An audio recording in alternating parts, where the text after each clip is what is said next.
बिस्मिल्लाहिर्रहमानिर्रहीम। अस्सलाम वालेकुम। Dear students, video academy YouTube channel की जानिब से मैं हूं मोहम्मद फैसल शहजाद। आज CS201 इंट्रोडक्शन टू प्रोग्रामिंग का फर्स्ट लेसन हम स्टार्ट कर रहे हैं। जैसे कि इंट्रोडक्टरी वीडियो में मैंने आप लोगों को इन लेसन्स के बारे में बताया था कि हम किस तरह इन शॉर्ट लेक्चर्स को कवर करेंगे। तो चलिए स्टार्ट करते हैं। सबसे पहले हमने इस टॉपिक को देखना है जो कि इंट्रोडक्शन टू प्रोग्रामिंग का फर्स्ट टॉपिक है, व्हाट इज़ प्रोग्रामिंग, कि प्रोग्रामिंग क्या है। डेफिनेशन यहाँ पे दी गई है। इस प्रोग्रामिंग की बहुत सारी डेफिनेशन अवेलेबल हैं, उनमें से ये एक बिल्कुल सिंपल आप लोगों के लिए इजी टू अंडरस्टैंड जो है वो डेफिनेशन है कि program is a precise sequence of steps to solve a particular problem. Program क्या है कि किसी भी प्रॉब्लम को सॉल्व करने के लिए जो हम एक स्टेप्स का सीक्वेंस होता है कि हम किस तरतीब से काम को मुकम्मल करते हैं, वो प्रोग्राम कहलाता है या प्रोग्रामिंग कहलाता है। जैसे आपने एक काम करना हो तो वो कभी भी काम एक स्टेप में नहीं होता, हम स्टेप बाय स्टेप वो काम कंप्लीट करते हैं। इसी चीज़ या इसी टेक्निक को प्रोग्रामिंग कहते हैं। हमारी जो प्रोग्रामिंग है वो भी बेसिकली यही चीज़ है कि जब आपको कोई प्रॉब्लम स्टेटमेंट दी जाती है, टास्क दिया जाता है, तो हम उस प्रॉब्लम को एनालाइज करके उसको स्टेप्स में डिवाइड करते हैं और स्टेप बाय स्टेप अपना काम मुकम्मल कर लेते हैं। और यही चीज़ क्या है, प्रोग्रामिंग है। यहाँ पे कोई एग्जांपल इसकी स्पेसिफिक नहीं दी गई, तो इसलिए मैं आपको एक एग्जांपल की मदद से एक्सप्लेन कर देता हूँ। जैसे कि यहाँ पे ये एक डायग्राम दी गई है जिसमें एक स्टेप्स हैं और उसका सीक्वेंस है। ये काम क्या है या टास्क क्या है कि आपने एक घर बनाया है, किस तरह किस सीक्वेंस के साथ। देखें, आपने घर बनाना हो तो कभी भी डायरेक्ट मुकम्मल घर नहीं आपके सामने बनता। आप एक स्टेप से स्टार्ट करते हो, फिर नेक्स्ट स्टेप, फिर उससे नेक्स्ट, ऐसे आप कंप्लीट करते हो घर को। तो क्या है जी, पहला टास्क आपका जी, आपने उसकी बेस बनानी है और ये बेस के लिए 3 स्टेप्स को फर्दर उसने डिवाइड किया हुआ है। उसकी आप बेस बना लेते हैं, फिर उसका स्ट्रक्चर खड़ा करते हैं, फिर दीवारें बनाते हैं। नेक्स्ट स्टेप में फिर हम उसकी छत, रूफ वो मुकम्मल करते हैं।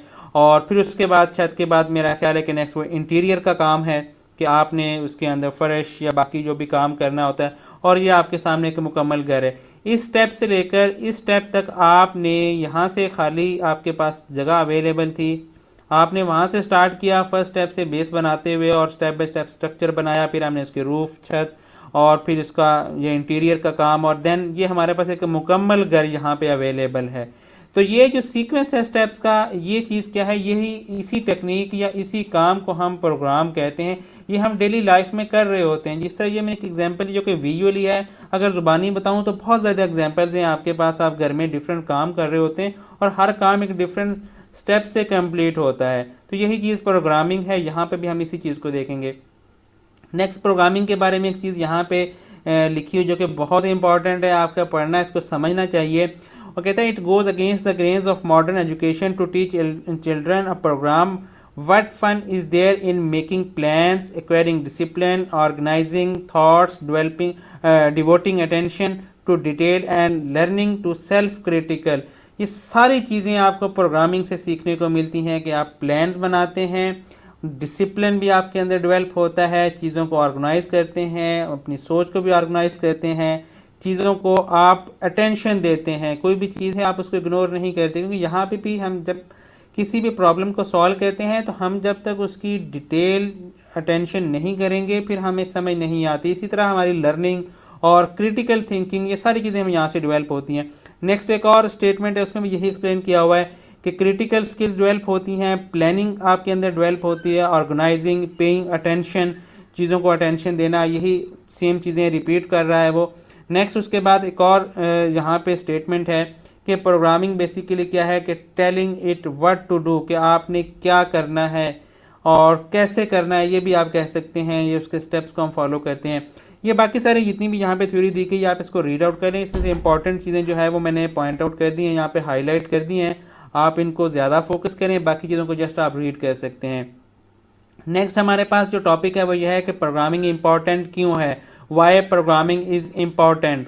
इसके लिए उसने ये पूरा एक सिनेरियो बताया हुआ है, चीज़ें डिटेल्स एक्सप्लेन की हुई हैं और मैं उसमें से जो इंपॉर्टेंट पॉइंट्स है वो यहाँ पे आपको हाईलाइट कर दिए हैं, वो बता देता हूँ। सबसे पहली चीज़ जो है कि प्रॉब्लम एनालिसिस और उसके बाद प्रॉब्लम सॉल्विंग, ये 2 स्किल्स जो हैं ये सबसे इंपॉर्टेंट हैं आपके प्रोग्रामिंग के हवाले से। कि जब आप प्रोग्रामिंग सीखते हैं, प्रोग्रामिंग करते हैं, तो आपको प्रॉब्लम एनालिसिस की स्किल भी आपको हासिल होती है और प्रॉब्लम सॉल्विंग की। पहले आप प्रॉब्लम को एनालिसिस करते हैं, फिर आप उसको सॉल्व करते हैं।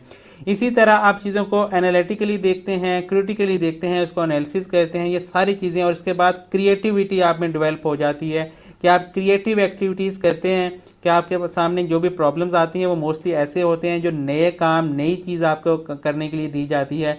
तो जब आप उसको कंप्लीट करते हैं, उसका सलूशन प्रोवाइड करते हैं, तो आप एक नया काम करने की वजह से आपके अंदर क्रिएटिविटी आती है, आप चीज़ों को एक क्रिएटिव वे में देखते हैं। इसी चीज़ को उसने समराइज़ किया है कि क्रिटिकल रीडिंग जो है और एनालिटिकल थिंकिंग, रीडिंग किसकी है, प्रॉब्लम की, और फिर उसी को ऊपर जब हम एनालिसिस करेंगे फिर वो एनालिटिकल थिंकिंग आएगी, इन्वॉल्व होगी जब हम उसके सोल्यूशन की तरफ जाएंगे, और फिर क्रिएटिव सिंथेसिस आ जाएगा कि हम जब उसका सोल्यूशन प्रोवाइड करेंगे तो आप क्रिएटिव हो जाएंगे।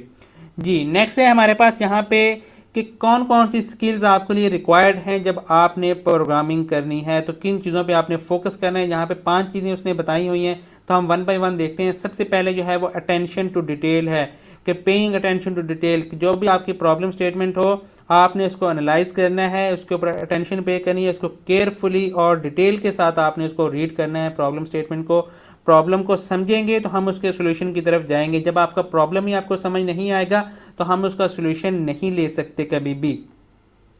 नेक्स्ट उसने यहाँ पे एक चीज़ सिनेरियो बताया हुआ था, वो उसी को मैंने थोड़ा हाईलाइट कर दिया है। वो एक उसका कहना था कि कोई भी आप जब काम करते हैं तो उसके 2 चीज़ें, उसके एस्पेक्ट्स होते हैं। एक उसका सिंटैक्स या आप उसका ग्रामर कह सकते हैं, दूसरा उसकी लॉजिक कह सकते हैं कि कुछ चीज़ें लॉजिकली जो हैं वो ठीक होती हैं, सिंटैक्स गलत होता है कि उसका सिंटैक्स ठीक होता है, या ग्रामर उसकी ठीक होती है लेकिन वो लॉजिकली गलत होती हैं। तो ये चीज़ें सारी आपको कैसे ठीक करनी होती हैं, जब आप अपने प्रॉब्लम को डिटेल से आप रीड आउट करेंगे, उस पर अटेंशन पे करेंगे। नेक्स्ट ये है कि रीयूजेबिलिटी। वो कहता है कि जब भी आप प्रोग्राम लिखें तो रीयूजेबिलिटी के बारे में लाजमी सोचें। Think about the reusability. Reusability क्या है?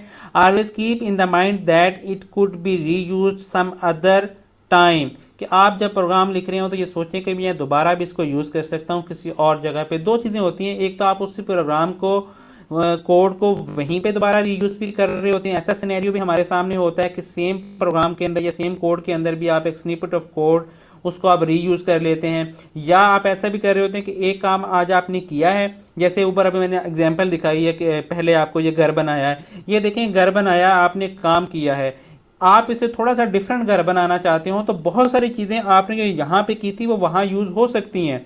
ऐसे ही जैसे देखिए ना, एक घर बनाने में और दूसरा घर बनाने में बहुत सारी चीज़ें डिफरेंट हैं लेकिन कुछ कॉमन भी हैं। देखिए आपने बेस बनानी है, दीवारें बनानी है न, उसका मैप डिफरेंट हो सकता है, ठीक है, और उसका मटेरियल डिफरेंट हो सकता है, लेकिन बहुत सारी चीज़ें आपको वहाँ से रीयूज़ के लिए मिल जाएंगी। ऐसे ही हमारे प्रॉब्लम में भी होता है कि हम जब एक कोड लिखते हैं, एक काम करते हैं, तो दोबारा हमें उसी तरह का कोई और काम करना होता है, तो हमने देखना है कि पहले जो हमने काम किया था वो हमारा सेव हो और उसको हम डिटेल से दोबारा रीड आउट करके यूज़ कर सकें। तो ऐसा नहीं होना चाहिए कि आपका जो काम किया हुआ इतना एम्बिगुअस हो, या वो बाद में अगर आप उसको स्टडी करें, देखें तो वो आपको खुद समझ ना आ रहा हो, तो ये उसकी रीयूजेबिलिटी के अगेंस्ट हो जाता है।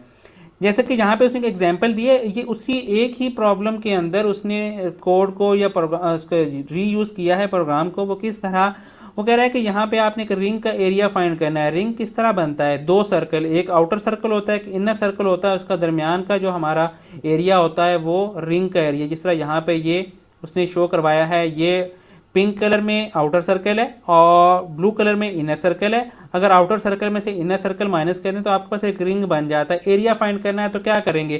पहले वो कहता है कि आप आउटर सर्कल का एरिया फाइंड करें, इनर सर्कल का एरिया फाइंड करें, आउटर में से इनर के एरिया को माइनस करेंगे तो आपके पास इस रिंग का एरिया आ जाएगा। यहाँ पे रीयूजेबिलिटी क्या है? रीयूजेबिलिटी यह है कि आपने 2 बार सर्कल का एरिया फाइंड किया। आपने अगर ऐसा कोड लिखा है जो कि सर्कल का एरिया फाइंड करता है, आप उस कोड को इसके लिए भी लिखोगे, इसके लिए भी लिखोगे, तो बेहतर है कि हम इस कोड को रीयूज़ करें। तो हम इस कोड को रीयूज़ करते हैं, इसी चीज़ को रीयूजेबिलिटी कहते हैं कि यहाँ पे भी सर्कल का एरिया फाइंड कर रहे हैं, यहाँ पे भी दूसरी बार फिर कर रहे हैं, तो हमने कोड रीयूज़ कर लिया। ये चीज़ें हम प्रैक्टिकली करेंगे आगे जहाँ पे आएंगी, तो फिर मैं आपको मज़ीद एक्सप्लेन करूँगा और वहाँ पे इस चीज़ को प्रैक्टिकली करके देखेंगे तो आपको ये समझ आएगी। तो इंशाल्लाह ये वाला जो स्पेसिफिक एक टास्क है ये भी हम प्रैक्टिकली करके देखेंगे और मैं आपको समझाऊँगा। नेक्स्ट ये है कि think about good user interface. आप जब प्रोग्राम लिख रहे होते हैं तो आपने एक चीज़ जहन में रखनी है कि आप प्रोग्रामर और यूज़र दोनों डिफरेंट हैं। आप अपने आप को और प्रोग्रामर को हमेशा अलग अलग, और अपने आप को और यूज़र को हमेशा अलग अलग समझेंगे। यहाँ पे जब हम प्रोग्राम लिख रहे होते हैं तो हम उसको यूज़ भी खुद ही कर रहे होते हैं, उसको कंपाइलेशन और उसका रन करने के बाद हम उसका आउटपुट कंफर्म करने के लिए। लेकिन एक्चुअली क्या है कि आपका जो प्रोग्राम है वो एंड यूज़र ने यूज़ करना होता है, आपकी एप्लीकेशन या आपका सॉफ्टवेयर या आपका प्रोग्राम, तो उसकी इंटरेक्शन एंड यूज़र से होती है। और एंड यूज़र जो है वो आपके प्रोग्राम के बारे में कुछ नहीं जानता सिवाय इसने कि उसने इंटरफेस यूज़ करना है। तो इसके लिए क्या है कि आप उसका इंटरफेस इतना बेहतर बनाएं कि आप उसको इजीली यूज़ कर सकें। जैसे देखिए हम डेली बेस पे बहुत सारी चीज़ें यूज़ कर रहे होते हैं, जितनी भी ये हमारे सामने इलेक्ट्रॉनिक्स या इलेक्ट्रिक चीज़ें हैं ये सारी हम यूज़ कर रहे होते हैं। इसके बैकएंड पे क्या हो रहा है वो हमें नहीं मालूम। जैसे आप इसे भी लैपटॉप या मोबाइल यूज़ कर रहे हैं, आप इसकी स्क्रीन के साथ या इसका जो कीबोर्ड है, माउस है, उसके साथ इंटरेक्शन आपकी होती है। लैपटॉप के अंदर जो चल रहा है वो आप नहीं जानते। इसी तरह जो हम एंड यूज़र हैं इस चीज़ के, हम इस लैपटॉप के एंड यूज़र हैं, मोबाइल के हम एंड यूज़र हैं। बनाने वाले को पता है उसने पीछे क्या बनाया हुआ है, लेकिन आपको उसने ऐसा इंटरफेस प्रोवाइड किया है जो कि यूज़र फ्रेंडली, आप चीज़ों को ईजिली अंडरस्टैंड कर सकते हैं और समझ सकते हैं। ऐसे ही जब आप अपना प्रोग्राम लिखेंगे तो वो भी जिस यूज़र ने यूज़ करना है उसको ईजिली समझ आना चाहिए। जी, नेक्स्ट क्या है कि आपने understand the fact that computer are stupid. ये एक बहुत इंपॉर्टेंट चीज़ है आपके लिए, आपके प्रोग्रामिंग के हवाले से, कि कंप्यूटर जो है वो आप अज्यूम करें, समझ लें, अपने माइंड में बिठा लें कि कंप्यूटर स्टूपिड होते हैं। स्टूपिड किस लिहाज से होते हैं कि आप जिस तरह हम आपस में लोग कोई भी कम्युनिकेट करते हैं, हम अपनी बात कन्वे करते हैं तो वो समझ ही लेते हैं, थोड़ा डिफरेंट भी। जैसे यहाँ पे एक एग्जांपल दी गई है, और आपने अगर किसी से टाइम पूछना हो तो आप जिस तरह भी उसको कहेंगे वो समझ लेगा। अगर हम इसमें टाइम का वर्ड यूज़ कर देते हैं, जैसे कि व्हाट इज़ टाइम, ठीक है, टाइम प्लीज़, और फिर नेक्स्ट वो कह रहा है ओनली टाइम, तो वो सुनने वाला समझ लेगा कि आपका मकसद क्या है, क्या कहना चाह रहे हैं। लेकिन कंप्यूटर ऐसे नहीं समझेगा आपकी बात, उसको आप फिर स्टूपिड ही कहेंगे ना, कि आपने उसको अगर टाइम पूछना है या कोई भी आप उसके साथ इंटरेक्शन आपकी होती है वो एक स्पेसिफिक रूल्स के अंडर होती है। आपने किस तरह उसको अपना मैसेज कन्वे करना है और किस तरह उसको रिस्पांस लेना है, ये चीज़ हमें फॉलो करनी पड़ेगी। तो स्टूपिड और कह के यहाँ पे समझाने का मकसद ये है कि कंप्यूटर एग्जैक्टली वही चीज़ करता है जो आप उसको बताओगे, जिस वे में उसके लिए कहा गया कि आपने इस वे में बताना है। आपको अगर कंप्यूटर से टाइम पूछना हो और उसका सेंटेक्स या रूल ये हो कि आपने ये यूज़ करना है व्हाट इज़ टाइम, तो आप फिर व्हाट इज़ टाइम ही कहेंगे, या व्हाट इज़ द टाइम, जो भी स्टेटमेंट है। फिर आप ये नहीं कहेंगे टाइम प्लीज़ या ओनली टाइम कहेंगे, तो कंप्यूटर को समझ नहीं आएगी। ऐसे ही प्रोग्राम के अंदर जो चीज़ें सेंटेक्स या ग्रामर हमें दी जाएगी कि ये चीज़ आपने फॉलो करनी है कंप्यूटर से इंटरेक्शन करने के लिए, प्रोग्राम लिखने के लिए, तो आप उसको 100% फॉलो करेंगे। जहाँ पे आप फॉलो नहीं करेंगे कंप्यूटर आपकी बात नहीं समझेगा। जी, नेक्स्ट ये है कि आपने कोड में कमेंट करने हैं। Comment the code liberally, liberally मतलब कि आज़ादाना, ईजी हो के आप कमेंट करें। किस पर्पज़ के लिए कमेंट करेंगे? अपने कोड को एक्सप्लेन करने के लिए, उसकी फंक्शनैलिटी को और उसको इजी टू अंडरस्टैंड बनाने के लिए, आपके खुद के लिए भी। आप अगर दोबारा अपना कोड रिव्यू करते हैं, हम अपने प्रोग्राम में कोड में कोई भी लॉजिक बना रहे होते हैं, तो वो हम उस लॉजिक को, उन चीज़ों को एक्सप्लेन कर सकते हैं कमेंट्स करके। कमेंट्स बेसिकली क्या होते हैं, ये कोड का हिस्सा नहीं होते। जैसे कि यहाँ पे लिखा गया है कि इग्नोर्ड बाय द कंपाइलर, जो कंपाइलर है वो इग्नोर कर देता है, इसको एग्जीक्यूट नहीं कर रहा होता। आपका बाकी जितना कोड है वो सारा एग्जीक्यूट होता है, उसका आउटपुट आता है, कंप्यूटर के पास जाता है कि ये इंस्ट्रक्शन है, इसको फॉलो करो, इस पर रिस्पॉन्स दो। और ना ही ये आपके कंप्यूटर में कोई मेमोरी ले रहा होता है, दोनों चीज़ें। क्योंकि हमारे कोड में एक ये चीज़ भी होती है, नेक्स्ट जब आप आगे एडवांस प्रोग्रामिंग करेंगे यहाँ पे एक चीज़ और पे फोकस किया जाएगा कि अपने कोड को आप शॉर्ट रखें। शॉर्ट इस वे में कि एक काम डिफरेंट वे में हो सकता है, उसको मिनिमम रखें। कंप्यूटर की मेमोरी और उसका यूजेज को भी हमने कम करना होता है। तो आप ये सोच के कोड में कमिट करना नहीं छोड़ेंगे कि मैं अगर 10 लाइन की कमेंट करूंगा तो मेरा कोड बहुत लेंथी हो गया, ये मेमोरी स्पेस लेगा, या कंप्यूटर के प्रोग्राम के यूजेज या उसके रन होने के बाद ये कोई इसको प्रोग्राम को हैवी कर देगा, ऐसा कुछ नहीं होता। तो कोड बेसिकली किस पर्पज़ के लिए होता है, सॉरी कमिट किस पर्पज़ के लिए होता है? आपने अपने प्रोग्राम की फंक्शनैलिटी, कोड की फंक्शनैलिटी को एक्सप्लेन करना होता है और उसको ईजी टू अंडरस्टैंड बनाना होता है अपने लिए भी, और अगर कोई और आपके प्रोग्राम को रीड आउट कर रहा हो, जैसे कि हम असाइनमेंट बनाते हैं वहाँ पे अक्सर हम कमेंट्स कर देते हैं, चीज़ों को एक्सप्लेन कर देते हैं, तो वो जो पढ़ेगा, देखेगा, आपका काम चेक करेगा, उसके लिए भी जब एक्सप्लेन की हुई चीज़ ईजी होगी अंडरस्टैंड करने के लिए।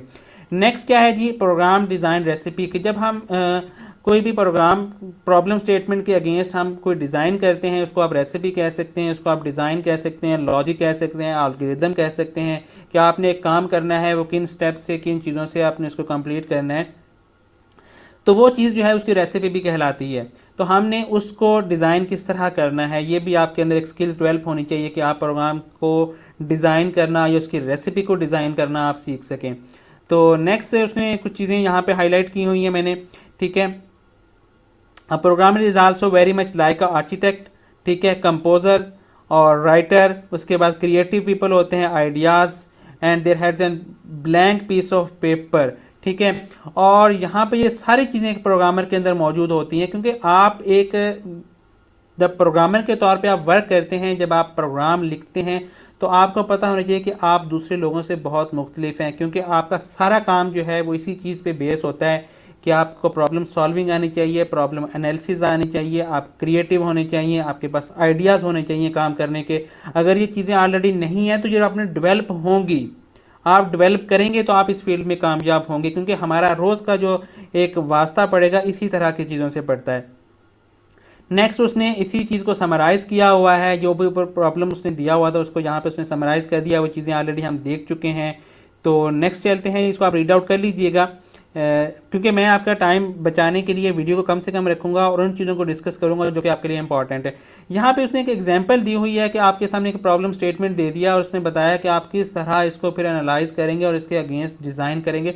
हालांकि यहाँ पे उसने एक डिज़ाइन करके बताया नहीं हुआ, जस्ट प्रॉब्लम स्टेटमेंट दी है। वो कहता है कि suppose we have to develop a payroll system of a company, the company has permanent staff, contractual staff, hourly based staff and per unit making employees, ठीक है। इस तरह का सिनेरियो है, कंपनी के डिफरेंट एम्प्लॉयज़ हैं और डिफरेंट कैटेगरीज में डिवाइड किया। Moreover there are different deductions and benefit of permanent employees and there is a bonus for per unit making और making employees and overtime for the contractual employees. ये उसने एक scenario बता दिया है, company में काम करने वाले मुख्तलिफ लोग हैं, ये एक रियल टाइम सिनेरियो है।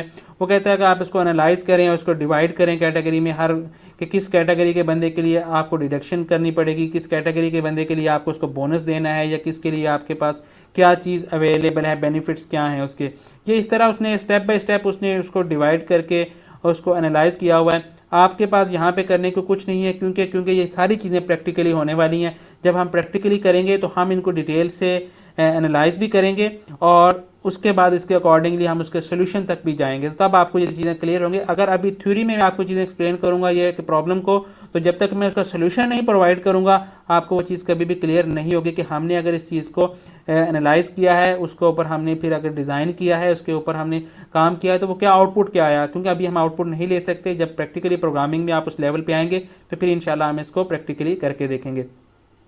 लास्ट में लेक्चर एंड हो रहा है हमारा। पॉइंट्स टू बी रिमेंबर, क्या क्या चीज़ें आपने याद रखनी है। सबसे पहले don't assume on the part of the user, ये चीज़ मैंने आपको पहले बताई कि अपने आप को यूज़र की जगह पे कभी भी नहीं रखना, ना अपने आप को यूज़र समझना है। यूज़र को डिफरेंट रखेंगे, अपने आप को डिफरेंट रखेंगे एज ए प्रोग्रामर, तो आप अपने प्रोग्राम को बेहतर बनाएंगे और अपने इंटरफेस को भी बेहतर बनाएंगे कि यूज़र ने इसका इंटरफेस यूज़ करना है और इसका इंटरफेस बेहतर से बेहतर हो, ताकि वो यूज़र फ्रेंडली हो, यूज़र ईजी टू अंडरस्टैंड हो और वो ईजिली उसके साथ कम्युनिकेट कर सके, इंटरेक्शन कर सके। नेक्स्ट है कि user interface should be friendly, ये भी चीज़ हमने डिस्कस कर ली। Don't forget to comment the code, code को क्यों कमेंट करना है ये भी मैंने बता दिया है। Pay attention to the detail, कि जो भी आपको प्रॉब्लम दिया जाए, जो भी टास्क हो आपके सामने, उसकी डिटेल जो है वो आपने अच्छे से डिटेल के साथ उसको रीड करना है, उस पर अटेंशन आपने देनी है। जैसे कि मैं जितनी भी असाइनमेंट्स प्रोवाइड करता हूँ मेरे चैनल पे आप देखिएगा, मैं हमेशा आपको जो भी टास्क, चाहे वो प्रोग्रामिंग की असाइनमेंट हो या किसी और सब्जेक्ट की, हमेशा आपके दिए गए टास्क के ऊपर कम से कम 5-7 मिनट को उसको एक्सप्लेन करता हूँ, उस पर फोकस करते हैं हम कि क्या टास्क दिया गया और हम इसको किस तरह मुकम्मल करेंगे, बाद में हम सोल्यूशन की तरफ आते हैं। नेक्स्ट वो कहता है प्रोग्राम एंड प्रोग्राम, ठीक है, जिस तरह वो एक उर्दू का मुहावरा है या शायद किसी का कॉल है कि काम काम काम, यहाँ पे भी यही चीज़ है कि प्रोग्राम लिखेंगे तो आपको समझ आएगी। Not just writing code but the whole process of the design and development, ये सिर्फ कोडिंग ही नहीं है कि आप आंखें बंद करके सिर्फ कोडिंग लिखेंगे, इसमें सारी चीज़ें इन्वॉल्व हैं। आपका जो प्रॉब्लम एनालिसिस है, उसका डिज़ाइन है, उसको डेवलप करना है, ये सारा कुछ प्रोग्राम सिर्फ लिखने से नहीं आएगा, आपकी ये माइंड की गेम है, आपका माइंड इस लेवल तक डेवलप होगा और ये स्टेप बाय स्टेप होगा इंशाल्लाह। नेक्स्ट जैसे ही आपके प्रोग्राम्स में नेक्स्ट लेसन्स में प्रोग्राम आना स्टार्ट होंगे, प्रैक्टिकली प्रोग्राम, तो हम इंशाल्लाह उनको प्रैक्टिकली भी करके देखेंगे। तो जी स्टूडेंट्स, आज का लेसन यहाँ पे हम एंड कर रहे हैं और ये जो हैंडआउट्स जिसको मैंने हाईलाइट किया हुआ है इस वीडियो के डिस्क्रिप्शन में आपके लिए अवेलेबल होंगे, आप वहाँ से इसको डाउनलोड कर सकते हैं और इसको आप रीड कर सकते हैं। जो चीज़ें मैंने इंपॉर्टेंट थी हाईलाइट की हुई और आप लोगों को एक्सप्लेन भी कर दी हैं। तो जी स्टूडेंट्स, अगर आपको ये वीडियो अच्छी लगी है, आपके लिए ये लेसन हेल्पफुल हैं, तो बाकी स्टूडेंट्स को भी शेयर कीजिएगा। इंशाल्लाह आपको नेक्स्ट आने वाले लेसन भी मिलेंगे। थैंक यू, अल्लाह हाफिज़।